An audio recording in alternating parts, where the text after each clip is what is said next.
Assalamu alaikum. Today we will discuss the events of 18th, 19th and 20th July. सबसे पहले देख लेते हैं कि प्रेसिडेंट्स और सुप्रीम लीडर्स।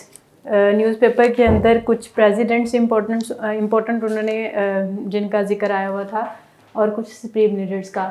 सबसे पहले यूएई का जो इस वक्त प्रेसिडेंट है वो है मोहम्मद बिन ज़ायद अल नहयान। फ्रांस के जो हैं वो हैं एम्यूनल मैक्रोन। और ईरानियन सुप्रीम लीडर इस वक्त जो हैं वो हैं आयतुल्ला खामनाई। और इनके जो ईरानियन प्रेसिडेंट हैं वो मैंने पहले ही आप लोगों को बता दिया था, इब्राहिम रईसी। और उसके बाद तालिबान, अफ़गानिस्तान के जो तालिबान हैं उनके सुप्रीम लीडर इस वक्त हैबतुल्ला अखुंज़ादा। और उसके बाद कुछ पर्सनैलिटीज़ थी। सबसे पहले नेल्सन मंडेला को हम सबको पता है कि वो फॉर्मर प्रेसिडेंट थे साउथ अफ्रीका के। और नेल्सन मंडेला का जो इंटरनेशनल डे सेलिब्रेट किया जाता है वो है 18 जुलाई। और उनकी एक ऑटोबायोग्राफी है। अक्सर पेपर के अंदर वन पेपर एमसीक्यूज जब हम देते हैं पेपर तो उसके अंदर आ जाता है कि ऑटोबायोग्राफी ये किसकी है, Long Walk to Freedom Nelson Mandela की। उसके बाद एक और पर्सनैलिटी है, ईरानियन पर्सनैलिटी जाफ़र पनाहे। ये जो है ये फिल्म डायरेक्टर हैं ईरानियन। इनको 2010 में किसी वजह से जेल की सज़ा हुई थी 10 साल के लिए, लेकिन ये कुछ माह बाद वहाँ से रिहा कर दिए गए थे। लेकिन इन्होंने अपनी सज़ा कंप्लीट नहीं की थी। लेकिन कुछ दिन पहले दोबारा से इनको अरेस्ट कर लिया गया है कि ये अपनी सज़ा कंप्लीट करें। और ये अवार्ड विनर भी हैं। और फिर उसके बाद है कुछ कैपिटल्स।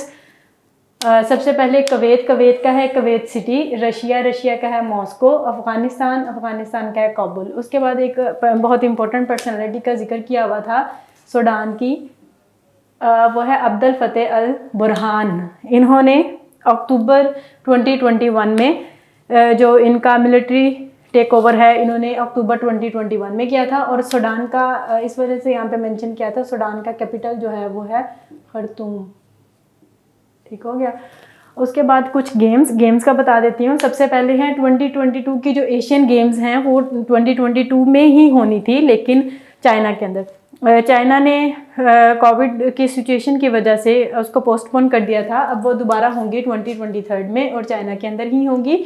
और उसके बाद है 2023 मेंस हॉकी वर्ल्ड कप जो है वो इंडिया के अंदर होगा। और 2022 का जो वुमेंस हॉकी वर्ल्ड कप है वो हुआ है 1 to 17 जुलाई से हुआ है और स्पेन और नीदरलैंड के अंदर।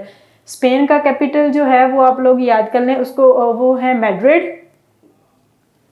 और जो नीदरलैंड का है वो है एम्स्टर्डम। उसके बाद है जो है इंटरनेशनल हॉकी फेडरेशन, उनके प्रेसिडेंट जो थे उन्होंने रिज़ाइन कर दिया है। उनके प्रेसिडेंट जो थे वो नरेंद्र बत्रा थे।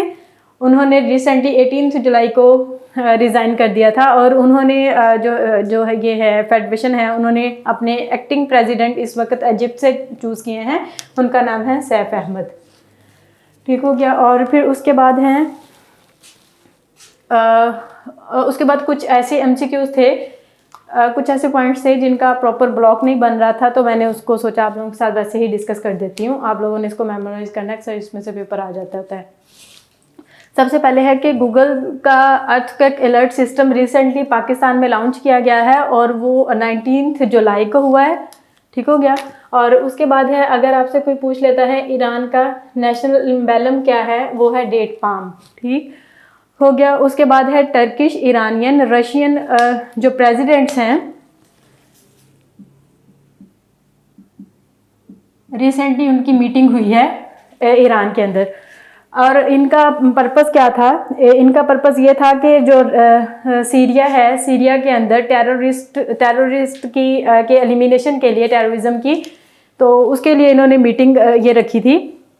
टर्किश प्रेसिडेंट जो है वह तैयब एर्दोगान, आपको लोगों को बताया था। ईरान के जो हैं वो है, मैंने अभी आपको रिसेंटली बताया ही है, ईरान के जो है इब्राहिम रईसी। और रशिया के है व्लादिमीर पुतिन। ठीक है, ये भी पहले मैं आप लोगों को बता चुकी हूँ। उसके बाद है सीरिया का कैपिटल दमास्कस। और इस्राएली आर्मी चीफ का फर्स्ट विजिट उन्होंने किया है अपना मोरक्को में। ठीक हो गया। मोरक्को में 18 जुलाई। ठीक हो गया। और मोरक्को का कैपिटल जो है वो है रबात। और उसके बाद है 27th session of conference of parties COP 27 कहाँ पे होंगी? इजिप्ट में, मिस्र के अंदर। और उसके बाद है prevention of trafficking act in persons act कब आया था? 2018 में। एक्चुअली मैंने एक पेपर दिया था रिसेंटली, तो उसके अंदर उन्होंने पूछा था कि जो ट्रांसजेंडर एक्ट है उनकी प्रिवेंशन, उनके राइट्स की प्रिवेंशन के लिए वो कब आया था? तो वो भी 2018 में आया था। इस वजह से ये भी, इस तरह की मैं बात भी यहाँ पे इस वजह से मेंशन कर देती होती हूँ कि ये भी पेपर में आ सकता है। ठीक हो गया। तो ट्रांसजेंडर पर्सन्स एक्ट भी 2018 में आया था। और उसके बाद कॉमनवेल्थ गेम्स मैंने आप लोगों को पहली वीडियो में बताया है कि वो बर्मिंघम लंदन के अंदर होंगी। और उसके पाकिस्तान से रिलेटेड ये न्यूज़ है कि उसके पाकिस्तान के तकरीबन 103 एथलीट्स जो हैं वो पार्टिसिपेट करेंगे। तो अगर आपसे कोई पूछ लेता है कि वो कौन सी गेम है जिसके प्लेयर्स पाकिस्तान से पहले तो कॉमनवेल्थ में जाते थे, लेकिन इस दफ़ा वो पार्टिसिपेट नहीं कर रहे, क्योंकि पेपर में एक्सपेक्टेड है, पूछा जा सकता है, तो आप लोगों ने कहना है बैडमिंटन। ठीक हो गया, थैंक यू सो मच। और एक बात, मैं बोर्ड पे काफ़ी कोशिश करती हूँ कि अच्छा लिखा जाए, थोड़ा क्लियर लिखा जाए। तो पिक्चर भी ली है, अगर किसी को प्रॉब्लम हुई तो आई विल ट्राई के उधर मैसेज में ड्रॉप कर दूँ, अगर वहाँ पे कोई ऑप्शन हुआ तो। अगर कोई इसका स्क्रीनशॉट लेना चाह रहा है तो ले सकते हैं, मैं साइड पे हो जाती हूँ। Okay, thank you so much. अल्लाह हाफिज़। नेक्स्ट वीडियो के लिए वेट करें।